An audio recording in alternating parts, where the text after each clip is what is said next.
अल्हम्दुलिल्लाह नहमदुहु व नस्तईनुहु व नस्तगफिरुहु व नऊज़ु बिल्लाहि मिन शुरूरि अनफुसिना व मिन सय्यिआति अमालिना मन यहदिहिल्लाहु फला मुदिल्ल लहु व मन युद्लिल्हु फला हादिय लहु व नशहदु अल्ला इलाहा इल्लल्लाहु वहदहु ला शरीका लहु व नशहदु अन्न सय्यिदना व नबिय्यना व हबीबना व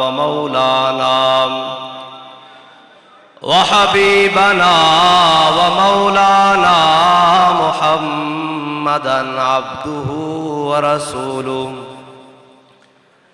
अम्मा बाद फ़अऊज़ु बिल्लाहि मिनश शैतानिर रजीम बिस्मिल्लाहिर रहमानिर रहीम अल यौम अकमलतु लकुम दीनकुम व अतममतु अलैकुम निअमती व रदीतु लकुमुल इस्लाम दीना सदक़ल्लाहुल अज़ीम व सदक़ रसूलुहुन नबियुल करीमुल अमीन इन्नल्लाह व मलाइकतहु युसल्लूना अलन नबी या अय्युहल्लज़ीना आमनू सल्लु अलैहि व सल्लिमू तस्लीमा अस्सलातु वस्सलामु अलैका या सय्यदी या रसूलल्लाह व अला आलिका व अस्हाबिका या सय्यदी या हबीबल्लाह अस्सलातु वस्सलामु अलैका या सय्यदी या रसूलल्लाह व अला आलिका व अस्हाबिका या सय्यदी या खातमन नबिय्यीन अबाना मौलिदुहु अन तीबि उन्सुरिही या तीब मुब्तदइम मिन्हु व मुख्ततमी वबात ईवानु किसरा व हुवा मुनसदिउन कशम्ल अस्हाब किसरा गैर मुल्तसिमी यौमुन तफर्रस फीहिल फुर्सु अन्नहुम क़द उन्ज़िरू बिहुलूलिल बुअ्सि वन्निक़मी वन्नारु खामिदतुल अनफास मिन असफी अलैहि वन्नहरु साहिल ऐनि मिन सदमी वल जिन्नु तहतिफु वल अनवारु सातिअतुन वल हक़्क़ु युज़हरु मिन माना व मिन कलमी मौलाय सल्लि व सल्लिम दाइमन अबदा अला हबीबिका खैरिल खल्क़ि कुल्लिहिम। बंदाए परवरदिगारम उम्मते अहमद नबी दोस्तदारे चार यारम ताबा औलादे अली मजहब हनफी अदारम मिल्लते हजरत खलील खाक पाए गौसे आजम ज़ेर साया हर वली सिद्दीक अक्से हुस्ने कमाले मुहम्मदस फारूक ज़िल्ले जाहो जलाले मुहम्मदस उस्मान ज़ाए शमए जमाले मुहम्मदस हैदर बहार बाग़े ख़िसाले मुहम्मदस सल्लल्लाहु ताला अलैहि वसल्लम।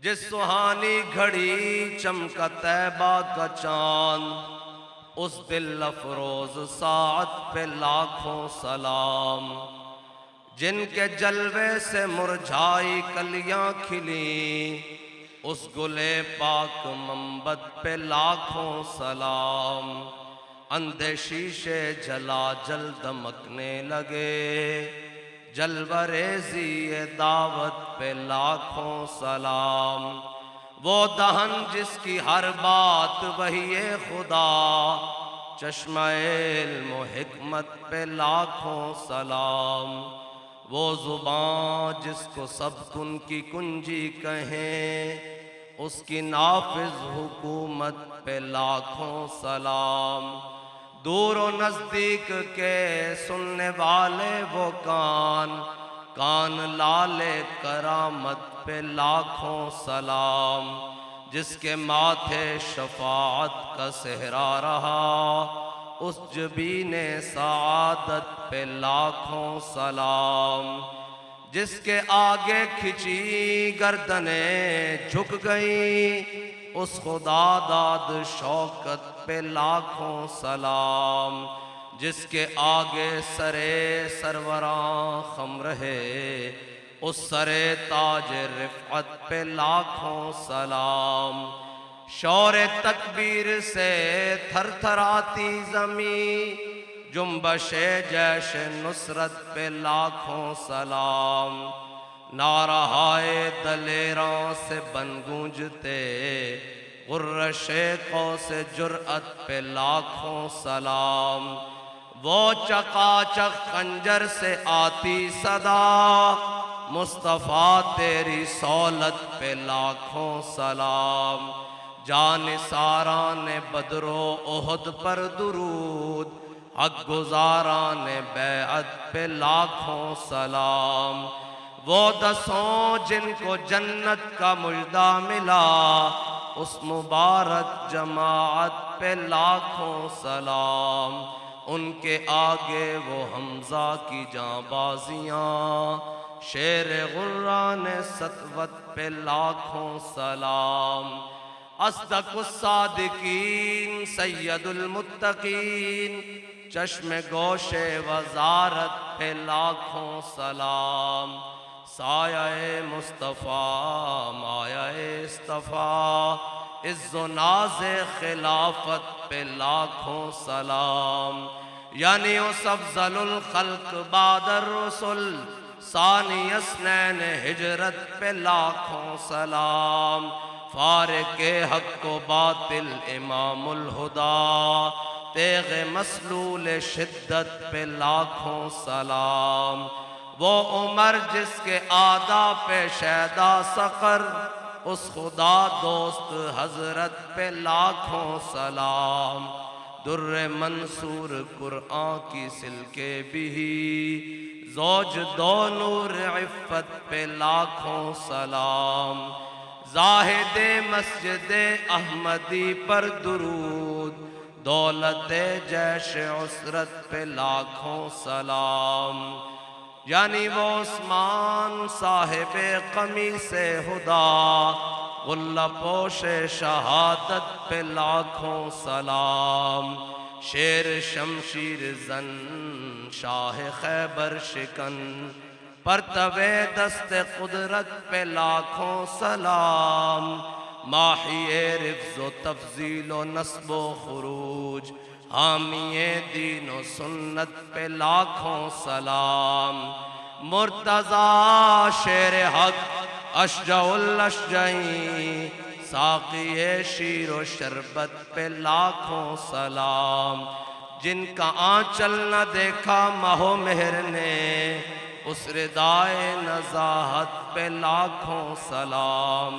खूने खैरुर रसूल से है जिनका ख़मीर, उनकी बेलौस तीनत पे लाखों सलाम। आब तत्हीर से जिसमें पौधे जमे, उस रियाज़ नजाबत पे लाखों सलाम। तो अल्लामा इकबाल से पूछते हैं, इकबाल उनके पास घोड़े थे जो वो कहते हैं कि हमने समंदरों में डालने थे, वो कौन से घोड़े थे? तो इकबाल कहता है, हर केश के मुस्तफ़ा सामाने उस, बहरो बर दरगोशा दामाने उस। इकबाल कहता है, झलिया जिसके दिल विच मुहब्बत रसूल होवे ना, कायनात दी हर नेमत उसकी जेब विच मौजूद होंदी। बस हुजूर की मोहब्बत आज पूरी उम्मत, तकरीबन 2.25 अरब उम्मत, और इतना सा इसराइल, इतना सा इसराइल और 2.25 अरब उम्मती, इतना सा इसराइल ने पूरी उम्मत को आगे लगा हुआ है। बैक वक्त लेबनान, शाम, यमन, जनाब फ़लस्तीन, गज़ा, ईरान, यानी तकरीबन 4 जगह 5 जगह उसने बैक वक्त जंग छेड़ के रखी हुई है, और पूरी उम्मत खामोश होकर बैठी हुई है। ये वो उम्मत है जो 8 तलवारें लेकर बदर गई थी, और आज पूरी उम्मत जनाब मैं ये बात करने लगा हूं तो बाद में आपको लोग आकर कहेंगे हाफिज साहब दहशतगर्दी वाली बातें कर रहे थे। ये जनाब ओए भाई, हम बदर की बात करें तो हम दहशतगर्द हैं, वो छोटे छोटे बच्चों के ऊपर बम बरसा दें वो दहशतगर्द नहीं है, वो मस्जिदों के ऊपर बमबारी कर दें वो दहशतगर्द नहीं, वो सिविलियंस के ऊपर बमबारी कर दें वो दहशतगर्द नहीं। हम मोहम्मद अरबी की तलवार की बात करें हम दहशतगर्द हो जाते हैं, हम कुरान की बात करें हम दहशतगर्द हो जाते हैं, हम जनाब ग़ज़वा बदर की बात करें, होद की बात करें, खंदक की बात करें, मुरासी की बात करें, मुस्तलिक की बात करें, हम दहशतगर्द। और वो पूरी उम्मत को काट कर और जनाब दनदनाता फिर रहा है पूरी दुनिया में इसराइल, उसका जहां दिल जाता है दुनिया में वो बमबारी करता है, बंदे मार देता है, उसे कोई पूछने वाला नहीं। हम सिर्फ बात करें कि यार ये जुल्म हो रहा है, ये जनाब जुल्म की इंतहा हो रही है, आज तक ऐसे तारीख में नहीं हुआ, तो ये कहते हैं इनको बंद कर दो, ये दहशतगर्द हैं। भाई अगर ये दहशतगर्दी है तो हम बड़े सारे मेंबर भी कहते हैं कि हम इस मामले में दहशतगर्द हैं, किसी को कोई तकलीफ हो हम इस मामले में दहशतगर्द हैं। अगर फ़लस्तीनी मजलूमों की बात करना दहशतगर्दी है तो ये अगर इस्लाम की बात करना दहशतगर्दी है, अगर नामूस रिसालत की बात करना दहशतगर्दी है, अगर ख़त्म नबुव्वत की बात करना दहशतगर्दी है, तो हम बड़े सारे मेंबर ये कहते हैं कि हम ये दहशतगर्दी हर बार करेंगे, 100 बार करेंगे, सरे बाजार करेंगे, अगर वक्त आया तो सरे दार भी करेंगे। बस इतनी बात है। हम इकबाल कहता है तू बदल गया तो बेहतर के बदल गई शरीयत।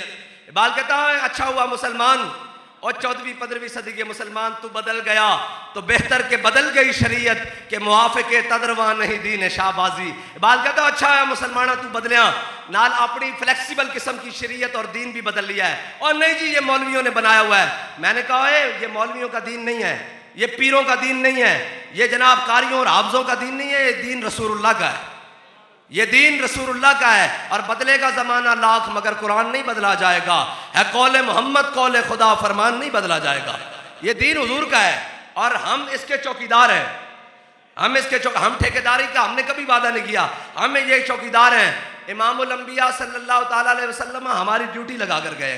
हुजूर ने हदीस बयान फरमाई फ़कान मुत्तकियन रसूलुल्लाह सल्लल्लाहु ताला अलैहि वसल्लम, इमामुल अंबिया टेक लगा कर बैठे हैं। हुजूर ने बनी इसराइल के उलमा की बयान की। हुजूर ने फरमाया बनी इसराइल की कौम गुनाहों में मुब्तला हो गई और उनके उलमा ने, उनके जनाब बड़ों ने मना किया, कौम बाज न आई और उनके जनाब जो मुज्तहिदीन थे, जो उलमा थे, जो शयूख थे, वो भी उनके साथ मुलव्वस हो गए। इसका मतलब पता है क्या है कि एक जानिब उलमा हक बयान कर रहे हों और दूसरी जानिब कौम के साथ मिलकर कौम के बदयांतियों में और जनाब उन चीज़ों में शामिल हो जाएं, फिर उनकी हक बात में असर नहीं रहेगा, उनकी हक बात में असर नहीं रहेगा। हुजूर ने फरमाया कौम को उलमा ने मना किया, बनी इसराइल के कौम को, कौम बाज ना आई, कौम को मना किया, वो बाज ना आई कौम, वो उनके उलमा भी उस कौम के साथ मिल गए और उनका खाना पीना उठना बैठना उसी कौम की तरह हो गया। फजलस रसूलुल्लाह कहते हैं जब हुजूर ने अपनी उम्मत के उलमा की बारी की ना तो इमामुल अंबिया टेक लगा कर बैठे थे, हुजूर उठकर बैठ गए और हुजूर ने 3 बार कसम उठाई। फरमाया अल्लाह की कसम जिसके कब्जा कुदरत में मेरी जान है, अल्लाह की कसम जिसके कब्जा कुदरत में मेरी जान है, अल्लाह की कसम जिसके कब्जा कुदरत में मेरी जान है, मेरी उम्मत के उलमा ने यह काम नहीं करना। उन्होंने क्या करना है? तामुरून बिल मारूफी व तन्हौना अनिल मुनकर, उन्होंने अच्छाई का हुक्म देना है और बुराई को हाथ से पकड़ के रोकना है। भाई मैं आपको यह बताता हूं कि जब भी हक वाले हाथ से बुराई को रोकेंगे क़यामत तक नाम उनका ही रह जाएगा। इमाम अहमद बिन हंबल, कौन नहीं जानता अहमद बिन हंबल का नाम? इमाम अहमद बिन हंबल के साथ जिन लोगों ने तारीख का आगाज़ शुरू किया खलीफा के खिलाफ, उसने कहा कुरान मखलूक है, आपने कहा सिफत कदीम है। जब आपने जनाब उस तारीख का आगाज़ शुरू किया तो तकरीबन कहते हैं 1.5 लाख उलमा अहमद बिन हंबल के साथ थे, लेकिन उस वक्त के हाकिम और खलीफा ने भी यही कहा, जो नाम नेहाद खलीफा था, जो अपने आप को खलीफा कहता था, उसने ये कहा कि मैं तुम्हारी जायदादें जब्त कर लूंगा, मैं तुम पर 4 शेड्यूल लगा दूंगा। मैं जदीद ज़बान में बात कर रहा हूँ, कानूनी ज़बान में। उस वक्त के एतबार से उसने कहा मैं तुम पर 4 शेड्यूल लगा दूंगा, तुम पर जनाब मैं पर्चे कर दूंगा, तुम पर मैं फलां कर दूंगा, तुम्हारी जायदादें कुर्की कर दूंगा, सारा कुछ कर दूंगा। कहते हैं कि अहमद बिन हंबल फिर अकेले रह गए, 4 रह गए, 4 में से 2 शहीद हो गए, फिर अहमद बिन हंबल रह गए।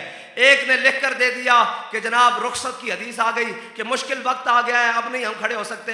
लेकिन आप आज देख लें, उन जिन्होंने रुखसत का रास्ता इख्तियार किया उन सारों का तारीख नाम नहीं जानती, तारीख एक बंदे का नाम जानती है जिसे अहमद बिन हंबल कहते हैं।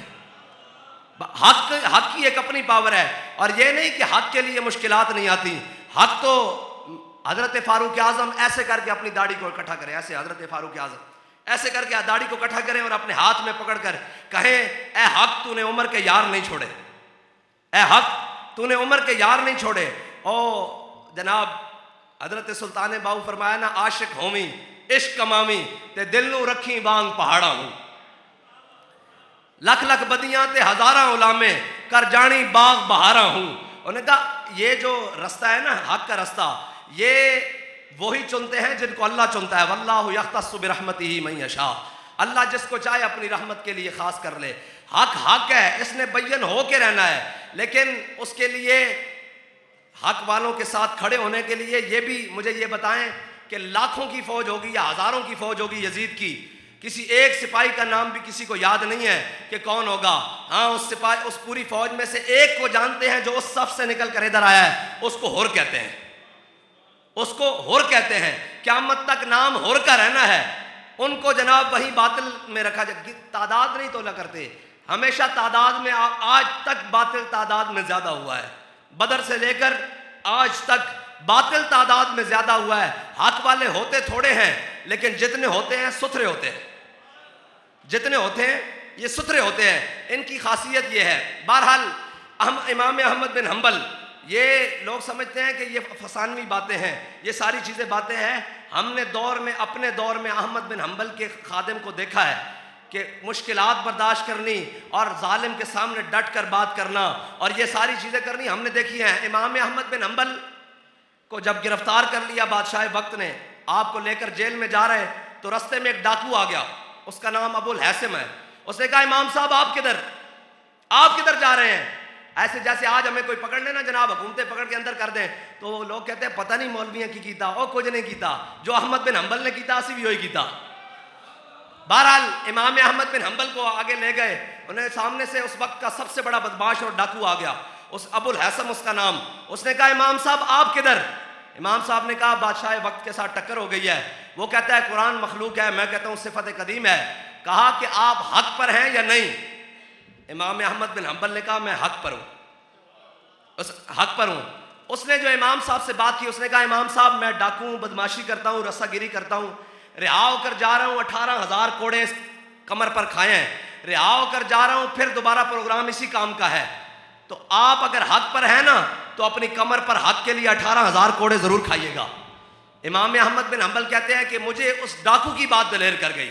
और हजरत आपके बेटे हजरत अब्दुल्ला वो कहते हैं कि इमाम अहमद बिन हम्बल जब भी दुआ मांगते तो दुआ मांगते, रहमल्लाहु li अबिल हैसम, गफरल्लाहु li अबिल हैसम, या अल्लाह अबुल हैसम पर रहम कर, या अल्लाह अबुल हैसम को बख्श दे। हम कहते हैं, अब्बा जी हम बेटे हैं, आप हमारे लिए दुआ नहीं करते, अबुल हैसम के लिए क्यों दुआ करते हैं? उनका बेटा अबुल हैसम की बात मुझे दिलेर कर गई। एक डाकू की बात अहमद बिन हम्बल, इमाम अहमद बिन हम्बल को जब बाज ना आए वहां भी हक बुलंद किया, तो बादशाह वक्त ने आपको जेल से निकाला और आपके जनाब कमीज उतरवाई और ऊंट की नंगी पीठ पर आपको बांधा, बगैर पालान और कजाबे के आपको ऊपर बांधा और बांध कर कहा कि इनको कोड़े लगाओ सरे बाजार, यानी जैसे माल रोड है या अनारकली बाजार है या इस तरह के मेन रोडों पर। कहा ऊंट गुजरे और 7 जल्लादों ने हाथ में कोड़े पकड़े हुए, और कोड़ा मारने वाला कोड़ा मारता तो अहमद बिन हम्बल कहते रुक जा, कहते ऐलान करते नंगी पीठ के ऊपर, ऊंट के ऊपर, कहते हो जो मुझे जानता है वो जानता है, जो मुझे नहीं जानता वो भी जान ले कि मेरा नाम अहमद बिन हम्बल है और मेरी बादशाह वक्त से टक्कर हुई है। वो कहता है कुरान मखलूक है, मैं कहता हूँ सिफत कदीम है, और ये कोड़ा मैंने अल्लाह के नाम पर उसको माफ किया, अगला मारो। ये अहमद बिन भाई, हक के लिए तो फिर इतनी कुर्बानियां देनी पड़ती हैं। हक तो फिर हक है, और हक ये नहीं कि जो जनाब एक हथकड़ी देखकर बदल जाए। हाँ, आजादी की जंग ये नहीं कि 4 शल देखकर बदल जाए। हाँ भाई, हक तो फिर हक है, और जनाब आजादी की जंग ये भी नहीं कि 4 दिन की जेलें देखकर बदल जाए। ये सफर है कुएं जाना, यहाँ कदम कदम बलाएं, ये सफर है कुएं जाना, यहाँ कदम कदम बलाएं, जिन्हें जिंदगी हो प्यारी वो यहीं से लौट जाएं। बस तारीख हमेशा बहादुरों को याद रखती है, बुज़दिलों को याद नहीं रखती। और आज तक पाकिस्तान की 77 साल तारीख में जो हमारी जनाब मुक़्तदिरा है, वो कोई भी हो, उसमें सियासी, अस्करी और मजहबी शख्सियात हों, जो कुछ हमने पाकिस्तान के साथ किया है ना, आज तक उसका खुमियाजा हमारी नस्लों ने भी भुगतना है। इसलिए इकबाल कहता है गिला जफाए वफा नुमा, हरम को जो अहले हरम से है किसी बुत कदे में बयान करूं तो सनम भी कह दे हरी हरी। इकबाल कहता है जो अहले हरम ने हरम के साथ किया है, अगर किसी बुत कदे में जाकर बयान करूं तो बुत भी पुकार उठे, वाह भाई मुसलियाबाद तेरी क्या बात है, तू मुल्क बनाया ला इलाहा इल्लल्लाह मुहम्मद रसूलुल्लाह दी बुनियाद ते जदों इसनूं चलान दी वारी आई 77 साल हो गए। मुख्तलिफ निज़ाम, कभी सोशलिज्म, कभी जनाब कैपिटलिज्म, कभी जनाब मार्शल लॉ, कभी जमहूरियत, कभी फलां कभी फलां कभी फलां और कभी फलां, सारे निज़ाम चलाने के बावजूद 77 साल पाकिस्तान की तारीख में आज तक इनको कोई एक साहिल नहीं मिला कि जहां पर ये खड़े होकर कहें कि हमने मुल्क के लिए ये किया है, हमने मुल्क के लिए ये किया है। जो आता है वो अगले को कहता है ये चोर है, जो आता है वो अगले को कहता है ये चोर है, ये खा गए, फिर वो खा गए, फिर ये खा गए, वो खा गए, ये खा गए। भाई कौन खा गया मुल्क को, किसने किया? कौम तो अपनी रेडी लगाकर, अपनी छापी लगाकर, जूतियां पालिश करके, जनाब अपनी मजदूरी करके कौम 77 सालों से गुजारा कर रही है कि शायद कोई हमारा मसीहा आएगा, शायद कोई हमारा मसीहा आएगा, शायद कोई हमारा मसीहा आएगा। लेकिन याद रखना, इस निज़ाम से और इन बातिल लोगों से कभी आपको उम्मीद नहीं होनी चाहिए। वो इकबाल बता कर गया है, कहता है अपनी मिल्लत पर कयास अक़वाम मगरिब से न कर कि खास है तरकीब में कौम रसूल हाशमी। इकबाल कहता है तुझे इनसे उम्मीद है जो जाकर कभी यूरोप के दरवाजे पर, कभी अमेरिका के दरवाजे पर, वहां से हटेंगे। कोई कहेगा मैंने रशिया के दरवाजे पर जाना है, कोई कहेगा मैंने चाइना के दरवाजे पर जाना है। कभी गुलाम कौमों की भी इज्जतें हुई हैं, हैं जी, कभी गुलाम कौमों को भी किसी ने आज तक पूछा है, कभी सर झुकाए हुए को भी कि जनाब रोड पर किसी ने पूछा है कि भाई तेरा मकाम क्या है, तू कहाँ रहता है? भिखारियों की कभी दुनिया में कोई इज्जत हुई है? हाँ, इज्जत होती है उसकी जिसकी घर में इज्जत हो, जो अपने अंदर कोई दम खम रखता हो। हजरत नौमान बिन मुकर्रिन ये हुजूर के सहाबी हैं, इमामुल अंबिया सल्लल्लाहु अलैहि वसल्लम की ज़ाहिरी हयात के बाद जब जंग कादसिया का मौका आया, हजरत नौमान बिन मुकर्रिर सफ़ीर बनकर गए मुसलमानों के यज़दगढ़ के दरबार में। जब गए तो आपके हाथ में नेज़ा था, उसके जनाब दरबार में बड़े कीमती कालीन बिछे हुए थे। आप कालीन को फाड़ते हुए ऐसे गए ना, जब ऐसे गए, ऐसे जनाब उसके सामने गए। उसने कहा क्या हो गया आपको, भूखे हो गए हो, आपको क्या हो गया है जनाब? रोटी चाहिए, कपड़े चाहिए, क्या चाहिए आपको? अनाज चाहिए, हम देंगे। और उन्होंने कहा नहीं नहीं, हम तो किसरा का ताज लेने आए हैं, हम किसरा का ताज लेने आए हैं। उन्होंने कहा अच्छा बैठो। उन्होंने बिठाया, उन्होंने कहा आपके साथ जंग करते हैं। वापसी पर जाते हुए उन्होंने कहा ये मिठाई है, ये आप हमारी तरफ से ले जाना, अपनी फौज में तकसीम करना। जब नौमान बिन मुकर्रिर ने उठाया ना, उस टोकरे को हाथ लगाया तो वो समझ गए ये मिठाई नहीं है, इसमें तो पत्थर और मिट्टी भरी हुई है। तो आपने ऐसे करके ना जनाब वो टोकरा सर पर उठाया और लुत्फ लेते हुए, यानी झूमते हुए वापस फौज की जानिब चले और टोकरा सर से उतार कर साद बिन अबी वकास के सामने रखा। कहा ए जनाब हमारे सिपा सालार, ये मिट्टी उन्होंने खुद हमारे हवाले कर दी है, बस हमारे वहां जाने की देर है। आशिक जो है ना, आशिक जो है वो हर बात में लुत्फ लेते हैं। यही एक मंजर है कि हजरत ख्वाजा गुलाम फरीद का नाम तो सुना होगा। हजरत ख्वाजा गुलाम फरीद, आप हज के लिए तशरीफ लेकर जा रहे हैं तो मदीना पाक से कुछ दूर थे तो रास्ते में डाकू आ गए। डाकुओं ने आपको लूटा भी, मारा भी और जनाब सब कुछ लूट लिया, सामान, रसद, ज़ादेरा सारा कुछ लूट लिया। आप थोड़े 2 दिन की मुसाफत से थे दूर मदीना पाक से, डाकुओं ने सब कुछ डकैती कर ली। जब वो जाने लगे ना तो ख्वाजा गुलाम फरीद ने हाथ पकड़ लिया। कहा किधर जाते हो? उन्होंने कहा आपको लूट कर हम जा रहे हैं, बस हमारा काम। उन्होंने कहा यार आपने हमारा सारा कुछ लूट लिया है, सारा कुछ लूट लिया है। अब हमें ये बताओ कि हमारे पास तो जनाब रास्ते में जिंदा रहने का सामान भी मौजूद नहीं, हमें ये बताओ कि मदीना पाक में शॉर्टकट रास्ता कौन सा जाता है? अभी तो हमारी मुसाफत बड़ी लंबी है। वो वहाँ के भेदी थे, डाकू थे। उन्होंने कहा आप फलाने पहाड़ पर चले, सामने से उतरे, वादी आएगी, लेफ्ट हो और वहाँ से आगे राइट हो जाएं, बस आप सामने आप देखेंगे कि वहाँ पर जनाब मदीना पाक आ जाएगा। तो हजरत ख्वाजा गुलाम फरीद उनके बताए हुए रास्ते पर अपने काफिले के साथ चले ना, तो शाम होने से पहले पहले सामने मदीना आ गया। आपने सब कुछ वहीं छोड़ा और सीधा हुजूर की बारगाह में चले गए और कहने लगे कि तेरे बदवी मरेंदे हिन, लुटेंदे हिन, कुटेंदे हिन। आशिक है ना, हर बात में मजा लेगा। कहते तेरे बदवी मरेंदे हिन, लुटेंदे हिन, कुटेंदे हिन, पर झट तेरे कोल मदीने पुछेंदे हिन। तेरे बदवी मरेंदे हिन, लुटेंदे हिन, कुटेंदे हिन, पर झट तेरे कोल मदीने पुछेंदे हिन। मैं इस लुटन कुटन पिटन तो कुर्बान। बात यह है, मैं जो समझाना चाहता हूं कि आप ये याद रखिएगा कि क़यामत तक किसी को भी कहीं पनाह नहीं मिल सकती। जाए पनाह अगर किसी की है कि वो इमामुल अंबिया की ज़ात है, हुजूर का दीन है। क़यामत तक इकबाल कहता है ज़ां के मिल्लत रा हयात अज़ इश्क़ उस्त और बरगो साज़े कायनात अज़ इश्क़ उस्त। इकबाल कहता है अगर उम्मत मुस्लिमा दोबारा अपना खोया हुआ वकार वापस लाना चाहती है, अगर वापस चाहती है कि हमारा वो दबदबा और रोब वो कायम हो, तो इकबाल कहता है उसको वापस हुजूर के दामन से वाबस्ता होना पड़ेगा। बस मेरा तो मौजू एक ही है कि सुए कतार मी कशम नाकाए बेजुमाम रहा, ताकि हुजूर की उम्मत हुजूर के दामन रहमत से दोबारा वाबस्ता हो जाए। बस इतना सा ही मकसद है। और हमारी कोई तकरीरों का कोई जनाब इतने बड़े कर्रो फर का हटो बचो कोई मकसद नहीं। बस एक मकसद है कि इमामुल अंबिया की उम्मत हुजूर से अन्ने वाह प्यार करना शुरू कर दे। और हम, इकबाल कहता है कि एक रात मैं अल्लाह की बारगाह में रोया। मैंने कहा या अल्लाह, जहाँ देखूँ मैं मुझे मुसलमानों को मार पड़ रही है, जहाँ देखूँ इनको छितर पड़ रहे हैं, जहाँ देखूँ इनको जनाब लिटा के मारा जा रहा है, इनका जनाब बैतुल किबला अव्वल भी छीन लिया गया, इनका कश्मीर भी छीन लिया गया, इनका सारा कुछ। या अल्लाह, जहाँ देखूँ मुसलमान जलील। तो आवाज़ आई तू न दानी। उन्होंने कहा, इकबाल कहता है मुझे गैब से आवाज़ आई कि तू नहीं जानता कि ये दिल में मोहब्बत रसूल तो रखते हैं लेकिन आइडियल गैरों को समझते हैं। हमारा आइडियल तो ये है कि इकबाल कहता है बा खुदा दर पर्दा गोयम बा तो गोयम माशकार या रसूल अल्लाह पिन्हा तू पैदा है मन। कहता है या रसूल अल्लाह, अल्लाह से तो पर्दे में बात करता हूँ, आपसे आमने सामने बात करता हूँ। ये फिर इकबाल का मोहब्बत रसूल है। और आला हज़रत ने कहा हाजी आओ शहनशाह का रोज़ा देखो, काबा तो देख चुके अब काबे का काबा देखो। हम इकबाल से पूछते हैं इकबाल तू क्या कहता है, तेरा अकीदा क्या है? लोगों ने मौलवियों के झगड़े बना दिए हैं, हुजूर की मोहब्बत को, इस्लाम को, दीन को मौलवियों के झगड़े। ये यहाँ बड़े सगीर में अंग्रेज बड़ा चालाक था, उसने आपके लिबास और आपके शक्ल को हमारे लिबास और हमारी शक्ल से लड़वा दिया है। लेकिन हम उन्हें ये बताना चाहते हैं कि बेशक सदियां गुजर गई हैं, ये उम्मत जिस लिबास में भी हो वो अपने आका और मौला से अन्य वाह प्यार करती है। बस ये बात तय है कि हम कोई जनाब वो कहते हैं जनाब हमने कहा कि ये दाढ़ी और ये लिबास और ये जनाब इस हुलिये का लड़ाई नहीं है। हाँ, इकबाल को हम अपने जनाब अपने अकाबिर में समझते हैं। उसकी वजह क्या है कि इकबाल कोई मौलवी तो नहीं है, इकबाल कोई जनाब पीर तो नहीं है, लेकिन मोहब्बत आशिक़ रसूल तो है ना। हमारा किसी से भी क़यामत तक कोई रिश्ता होगा, वरना वो इकबाल ने खुद कहा गाजी इल्मुद्दीन को जनाब कब्र में रखकर जब इकबाल बाहर निकला तो सैयद हबीब शाह, सैयद दीदार अली शाह साहब और जनाब सैयद जमात अली शाह साहब और सारे लोग खड़े हुए, ये जनाब MD तासीर साहब, ये सारे खड़े हुए।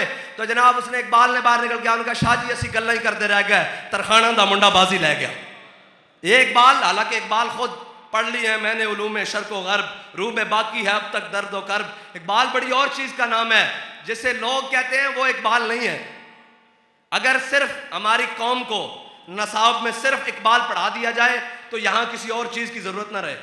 ये हम गारंटी से कहते हैं, किसी चीज़ की और ज़रूरत ना रहे अगर इकबाल को पढ़ा दिया जाए। लेकिन इकबाल के साथ तो इनकी दुश्मनी है, ये उसके दिन को भी नहीं मनाना चाहते। ये 9 नवंबर आएगा, आप देखिएगा इनको 2 चीज़ें याद है, एक लब पे आती है दुआ बन के तमन्ना मेरी, और एक चीनो अरब हमारा है, हिंदुस्तान हमारा है। इकबाल इसका नाम नहीं है सिर्फ, ये भी इकबाल है, लेकिन ये इकबाल का एक बाल है। इकबाल तो कहता है मिलेगा मंजिल मकसूद का उसी को सुराग, अंधेरी शब में चीते की आंख जिसका चराग, मुयस्सर आती है फुर्सत फ़कत गुलामों को, नहीं है बंदे हुर के लिए जहां में फराग, और फरोग मगरबियाँ खीरा कर रहा है तुझे, तेरी नज़र का निगहबां हो साहिब माजाग, और किया है तुझको किताबों ने कोरे ज़ौक़ इतना कि सबा से भी ना मिला तुझे बुए गुल का सुराग। इकबाल किसी और करना चीज़ का नाम है।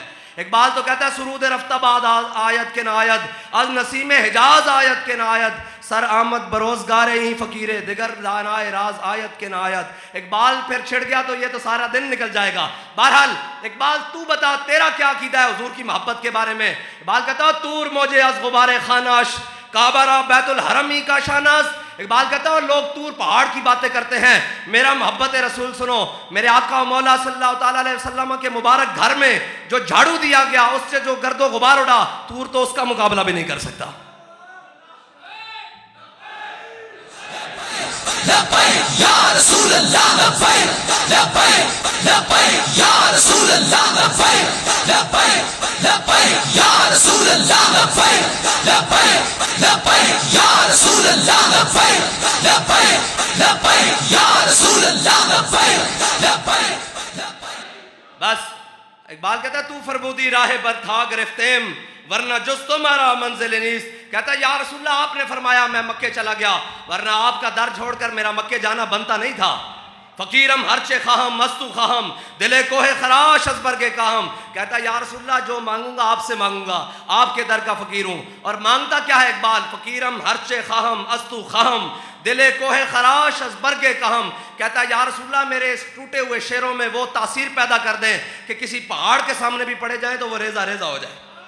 बात मोहब्बत रसूल, वरना इकबाल जैसा टेढ़ा आदमी तो कोई नहीं ना, जिसने शिकवा भी लिख दिया, सारा कुछ लिख दिया, लेकिन फिर आकर कहने लगा ओहो, फिर आकर कहने लगा जनाब ये कहता है ले गए तसलीस के फर्जंद मीरासे खलील और खिश्ते बुनियादे कलीसा बन गई खाके हिजाज। कहता है हवा है गो तुंदो तेज लेकिन चराग अपना जला रहा है, वो मर्द दुर्वेश जिसे हक ने दिए हैं अंदाज खुसरवाना। फिर ये इकबाल किसी और, हम तो कहते हैं कि एक नुक्ता है कौम के लिए, वो अल्लामा इकबाल की ज़ात है। यहाँ मौलवी भी इकट्ठे हैं, पीर भी इकट्ठे हैं, मिस्टर भी इकट्ठा है और मुल्ला भी इकट्ठा है। ये याद रखिएगा, ये कुफर की साजिश है कि वो कहते हैं कि जो इस हुलिये में आ गए हैं ये मौलवी हैं, जो उस हुलिये में आ गए हैं। मैंने उस हुलिये में बड़े बड़े मौलवी देखे हैं, बड़े बड़े आशिक देखे हैं, बड़े बड़े जनाब फ़कीह देखे हैं, बड़े बड़े। असल बात यह है कि हमने एक म्यार मुकर्रर कर लिया है कि ये दीनी है और ये लादीनी है, ये कुफर ने म्यार कायम किया है। वरना हम तो ये समझते हैं कि हम सारे आका मौला सल्लल्लाहु ताला अलैहि वसल्लम के गुलाम हैं बस।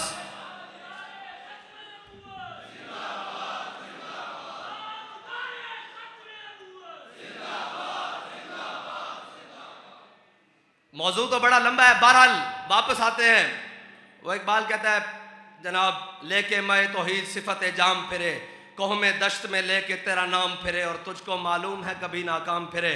वो हज़रत साद बिन मुआज़ ने कहा था या रसूलल्लाह सिल हिबाल मन शेता वक्ता हिबाल मन शेता सालिम मन शेता आदे मन शेता खुद में नम्वाल ना माशेता। या रसूलल्लाह आप जिसके साथ चाहें जंग छेड़े, जहाँ चाहें हमें ले चले, हम जाने के लिए तैयार हैं। हम आपके आगे भी लड़ेंगे, पीछे भी लड़ेंगे, जान से भी, माल से भी, औलाद से भी, बच्चों से भी, सारे वसाइल के साथ हुजूर आपके साथ जाने के लिए तैयार है।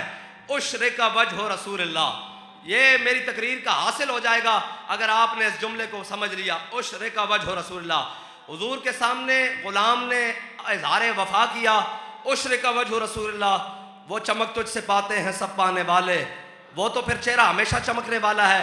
लेकिन इमामुल अंबिया का चेहरा मुबारक, हुजूर का मुबारक चेहरा अपने गुलाम के इज़हार वफा से और मज़ीद चमक उठा, मज़ीद हुजूर खुश हुए, इमामुल अंबिया खुश हो गए कि मेरे गुलाम ने इज़हार वफा कर दिया है। उश्र का वजह रसूलुल्लाह, ये आपने इस बात पर रखना है कि हुजूर खुश हुए, इमामुल अंबिया खुश हो गए। उश्र का वजह रसूलुल्लाह, ये हासिल कलाम में बस गुफ्तगू एंड की तरफ लेकर जाता हूँ। मेरे आका मौला सल्लल्लाहु ताला अलैहि वसल्लम के गुलाम हज़रत साद बिन मुआज़, ये ग़ज़वा खंदक आ गया। वलम्मा रअल मुमिनून अल अहज़ाब क़ालू हाज़ा मा वअदनल्लाहु व रसूलुहु व सदक़ल्लाहु व रसूलुहु व मा ज़ादहुम इल्ला ईमानन व तस्लीमा। ये सूरह अहज़ाब, ओहो हो, इकबाल कहता है खुद बदलते नहीं कुरान को बदल देते हैं लोग, हुए किस दर्जा बेतौफीक फ़कीहान हरम। कुरान तो पढ़ा नहीं ना, अगर कुरान पढ़ा होता तो सुन्नत तहज़ीब हाज़िर के गिरफ्तार गुलामी से बदतर है बेयकीनी, और सिखाती नहीं मुसलमान को गुलामी की तारीख है जी। ये तो कुरान से दुश्मनी इसलिए है कि कुरान सर झुकाकर जीना नहीं सिखाता, वो कायनात में एक ही दर दिखाता है, अल्लाह का दर, जहाँ मोमिन का सजदा जनाब सर झुके, वो एक सजदा जिसे तू गरा समझता है, हजार सजदों से आदमी को देता है नजात। इकबाल कहता है वो एक सजदा जो रब के दर से तुम हटे हो, फिर कभी IMF के दर पर, कभी जनाब आलमी बैंक के दर पर, कभी जनाब क्या है जी वो स्विस बैंकों के दर पर, कभी फलां कभी फलां, कभी जनाब किसके दर पर, फिर के गली गली तबाह ठोकरें सबकी खाए क्यों, दिल को जो अकल दे खुदा फिर तेरी गली से जाए क्यों। एक मिनट भाई, मैं अब गुफ्तगू, हज़रत साद बिन मुआज़ ग़ज़वा खंदक आ गया। हज़रत अम्मा आयशा सिद्दीक़ा कहती है कि हज़रत साद बिन मुआज़ इमामुल अंबिया के काशाना अक़दस से गुजरे और ऐसे करके अपने तीर, भाले, नेज़े, तलवारें ऐसे करके अपने कंधे पर रखी हुई और जा रहे, और एक पढ़ते हुए शेर जा रहे कि साद इतनी भी जल्दी क्या है, अभी जनाब मार्का बर्पा होने वाला है, अगर इस मार्के में मौत आ जाए तो फिर उस मौत की भी क्या बात है, अगर इस मार्के में शहादत मिल जाए तो उस शहादत की भी क्या बात है। हज़रत साद बिन मुआज़ ये पढ़ते हुए जा रहे हैं लैसा हैजा हमल कि या अल्लाह अभी इसी मार्के में अगर तू शहादत दे तो शहादत की क्या बात है। बहरहाल गज़वा खंदक आ गया, और आपको पता है खंदक कितना डाढ़ा गज़वा है। सहाबा कहते हैं कि हमने अपने पेटों पर पत्थर बांध लिए और जनाब हमने टोकरे लेकर मट्टी के सरों पर उठाए और उसके साथ फिर खंदक खोदी और फिर जंग लड़ी। और फिर वो तो बड़ा अजीब मामला है कि जब गज़वा खंदक ख़त्म हो गया, सहाबा कहते हैं हम जंगी साजो सामान इकट्ठा कर रहे, कहते हैं कि इमामुल अंबिया अपने काशाना अक़दस में तशरीफ़ ले गए। हुज़ूर जब अपने काशाना अक़दस में पहुँचे तो इतनी देर में जिब्रील अमीन आ गए। जिब्रील अमीन आ गए, क्या या रसूलल्लाह, अल्लाह ताला कहता है कि बनु कुरैज़ा के यहूदियों का भी साथ ही फैसला कर दे। बनु कुरैज़ा के जो यहूदी हैं जिन्होंने आपसे गद्दारी की है उनका साथ फैसला कर दें। मेरे आका मौला सल्लल्लाहु ताला अलैहि वसल्लम ने अपने काशाना अक़दस में अपनी मुबारक दस्तार हुजूर ने उतारी और दाएं जानिब से सर धोया। इतनी देर में जिब्रील अमीन आ गए। क्या हुजूर अल्लाह कहता है बनु कुरैज़ा का भी फैसला करें? मेरे आका ने फरमाया जिब्रील देखता नहीं है, अभी मेरे गुलामों ने ग़ज़वा खंदक लड़ी है, अभी जनाब मिट्टी के टुकड़े उठाए हैं, अभी इतनी शदीद जंग लड़ी है सर्दी की हालत में, और अभी जनाब तू देखता नहीं है। तो उन्होंने कहा या रसूलल्लाह, अल्लाह कहता है कि अभी उनका फैसला करें। अब कुरान ने मंजर बांधा है, कुरान ने यह मंजर बांधा है कि सहाबा कराम अभी मैदान में है और इमामुल अंबिया सल्लल्लाहु ताला अलैहि वसल्लम काशाना अक़दस में तशरीफ़ ले आए। और अल्लाह ताला ने कुरान में बयान किया अल्लज़ीना इस्तजाबू लिल्लाहि वर रसूल मिन बाद मा असाबहुमुल करह। मेरे आका मौला ने हज़रत बिलाल को कहा बिलाल अजान दो। एक अजान हमारे यहाँ होती है, फजर की, जोहर की, असर की, जुम्मा की, इशा की, मगरिब की, ये अजानें हमारे यहाँ होती है। एक अजान हज़रत इमामुल अंबिया के ज़माने में भी होती थी, नमाज़ों की अजान। एक अजान वो होती थी अगर नमाज के बगैर अजान आ गई तो इसका मतलब होता था हुजूर बुला रहे हैं, किसी जंग पर जाना है, किसी जंग पर जाना है। हज़रत बिलाल ने अजान दी, मेरे आका मौला सल्लल्लाहु ताला अलैहि वसल्लम ने कहा बिलाल अजान दो। जब हज़रत बिलाल ने अजान दी, नमाज का वक्त भी नहीं था, सहाबा कुछ अपने घरों में जा रहे हैं, कुछ रास्ते में हैं, कुछ चौक में हैं, कईयों ने अपने घरों के अंदर पाँव रखा है। अल्लाह ने कुरान नाजिल कर दिया अल्लज़ीना इस्तजाबू लिल्लाहि वर रसूल मिन बाद मा असाबहुमुल करह। मेरे हबीब, आपके उन गुलामों की क्या ही बात है कि जो अभी जंग खत्म हुई अपने घरों के जानिब जा रहे हैं और उनके ज़ख्म खुले हुए हैं, उनके अंदर से खून और पीप रस बह रही है, और जब उनको पैगाम मिला कि हुजूर बुला रहे हैं तो वो ये कहते हुए वापस लौटे कि लब्बैक व सअदैक या रसूल अल्लाह, हुजूर आपने हमें बुलाया, हमारी माल भी, हमारे जान भी, हमारे बच्चे भी आप पर कुर्बान। ये कुरान ने मंजर नाजिल कर दिया। बहरहाल इमामुल अंबिया ने बुलाया सबको, फरमाया बनु कुरैज़ा की तरफ जानिब कूच करना है। मेरे आका मौला सल्लल्लाहु ताला अलैहि वसल्लम हुजूर अपने सहाबा को लेकर बनु कुरैज़ा पर जाकर हुजूर ने मुहासरा कर लिया। जब मुहासरा तवील हुआ तो यहूदियों के सरदार नीचे उतरे। जब नीचे उतरे तो उन्होंने कहा या रसूलल्लाह, हम आपको हकम नहीं मानते, आप हमारे दरमियान फैसला ना करें, अगर हमारा फैसला करवाना है तो साद बिन मुआज़ को बुलाएं। साद बिन मुआज़ को मैदान खंदक में रगे खल, ये रगे खल होती है, इसके अंदर तीर लग गया मैदान खंदक में, रगे खल में को जब सवार करके सहाबा घोड़े पर लाए हुजूर की जानिब चले। जब हजरत साद बिन मुआज़ चले ना हुजूर की जानिब तो पीछे से मुनाफिकों ने आवाज़ें देनी शुरू कर दी। याद रखिएगा जो पीछे से आवाज़ें देना वो मुनाफिकों की उसी नस्ल में से है कि पता नहीं क्या होने लगा है, क्या होगा भाई, कुछ नहीं होगा, कुछ भी नहीं होता। मुनाफिकों का काम है आवाज़ें देना। हजरत साद बिन मुआज़ हुजूर की जानिब चल रहे हैं और पीछे से मुनाफिक कह रहे हैं साद ज़रा ख्याल करें, यहूदी तेरे बड़े यार सन, तेरे बड़े दोस्त थे, तेरे बड़े रफ़ीक थे, तेरे साथ इनकी बड़ी उठक बैठक थी, तेरे साथ बड़े इनके जनाब हुजरे में मुलाकातें थी, जनाब तेरे साथ बड़ी बैठकों में मुलाकातें थी, ज़रा इनका ख्याल करी। हज़रत साद बिन मुआज़ सुनते आए, सुनते आए, सुनते आए। जब सुनते आए ना, जब इमामुल अंबिया को सामने देखा ना तो पीछे मुड़कर ऐसे कहा साद आज वही फैसला करेगा जो अल्लाह और उसके रसूल को पसंद होगा। साद आज वही फैसला करेगा। हुजूर ने कहा साद, ये यहूदी हैं, ये कहते हैं कि ये मुझे हकम नहीं मानते, तू इनके दरमियान फैसला कर। तो हज़रत साद बिन मुआज़ ने जो फैसला किया वो पूरी उम्मत को सुनाना चाहिए बार बार। फरमाया या रसूलल्लाह, इनके मर्द कत्ल कर दिए जाएं, इनकी औरतें गुलाम बना ली, इनकी औरतें लौंडियाँ बना ली जाएं, इनकी जायदादें जब्त कर ली जाएं, इनके बच्चे गुलाम बना लिए जाएं। जब ये सुना ना मेरे आका और मौला मुस्कुरा पड़े। हुजूर ने फरमाया साद, तेरे आने से पहले अल्लाह अर्श पर यह फैसला कर चुका है। अब एक बात है यहाँ पर, अगर यहूदी ये कह देते कि हुजूर आप हमारा फैसला करें तो हुजूर ने सारों को माफ़ कर देना था, लेकिन अल्लाह को गवारा नहीं था कि उनकी ज़बान से ये निकालता कि आप हमारा फैसला करें। कहा मेरे हबीब से गद्दारी की है तो मैं तुम्हारा अंजाम दिखाऊंगा। हज़रत साद बिन मुआज़ ने ग़ज़वा खंदक में तीर लगने के बाद दुआ की थी, या अल्लाह अगर तेरे हबीब के दुश्मनों ने इसी तरह कर्रो फर के साथ लश्कर लेकर तेरे हबीब के मुकाबले में आना है तो मुझे मौत न दें, और अगर नहीं आना तो मुझे मौत दे दें, लेकिन बनु कुरैज़ा का अंजाम दिखाए बगैर मुझे मौत न दें। ये फिर हज़रत साद बिन मुआज़ वापस आ गया, बनु कुरैज़ा का हो गया। हज़रत साद बिन मुआज़ का ज़ख़म खुल गया, यहाँ से ज़ख़म खून बहना शुरू हो गया। मेरे आका मौला सल्लल्लाहु ताला अलैहि वसल्लम ने हज़रत साद बिन मुआज़ का खैमा मस्जिद नबी में लगवा दिया। मैं सिर्फ ये कहना चाहता हूँ कि तू आया ना डरते क्यों बदनसीबा, हज़ारा रंगां विच रंगेंदे मोहम्मद। बस हुजूर के दर पर हज़रत साद बिन मुआज़ का खैमा हुजूर ने मस्जिद नबी पर लगवा दिया, क्योंकि आप ज़ख्मी हालत में थे।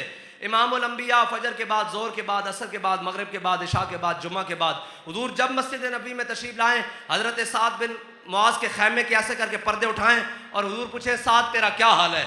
तो हज़रत साद तो कहते होंगे या रसूलल्लाह पहले तो कभी कभी पूछते थे तेरा क्या हाल है, अब हर नमाज के बाद पूछते हैं इंशाअल्लाह कभी ये ज़ख़म ठीक हो ही ना, इस ज़ख़म की वजह से पूछते हैं ना। और हज़रत साद बिन मुआज़ ने कहा होगा ज़ुबान हाल से कि जान है इश्क़ मुस्तफ़ा रोज़ फुज़ू करे खुदा, जिसको हो दर्द का मज़ा वो नाज़े दवा उठाए क्यों। लब्बैक या रसूल अल्लाह, लब्बैक लब्बैक लब्बैक या रसूल अल्लाह, लब्बैक लब्बैक लब्बैक।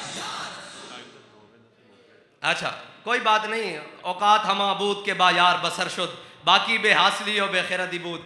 वक्त वही वक्त जो यार की याद में गुजर जाए, बाकी तो गुजर ही जाना है। बाकी तो आज तक किसी वक्त का कोई नहीं पड़ा, मुल पड़ा व्हील चेयर पर भी बैठा हो, फैज़ाबाद में हुजूर के नाम पर घंटे गुजार दे, वो सारी ज़िंदगी के लिए तारीख बन जाते हैं। ये फिर बात अलग हो जाएगी। सारी ज़िंदगी लोगों ने गुजारी, इल्मुद्दीन को कहा जनाब कायद आज़म मोहम्मद अली जना ने कि तू कह दे उस वक्त मैं होश में नहीं था। उन्होंने कहा मोहम्मद अली जना साहब ज़िंदगी में एक ही बार तो होश आया है जो हुजूर की इज़्ज़त पर पहरा दिया है। बहरहाल मेरी बात का यही मकसद था। अब सारी बातें समेट कर आखिर में मैं यही आपसे कहना चाहता हूँ कि बस हुजूर से प्यार करना है और अन्य वाह प्यार करना है। और जनाब हम सुए हशर चलेंगे शाह अबरार के साथ, और काफिला होगा रवां काफिला सालार के साथ। ये तो तैबा की मोहब्बत का असर है, वरना कौन रोता है लिपट कर दरो दीवार के साथ। वाखिर दावा।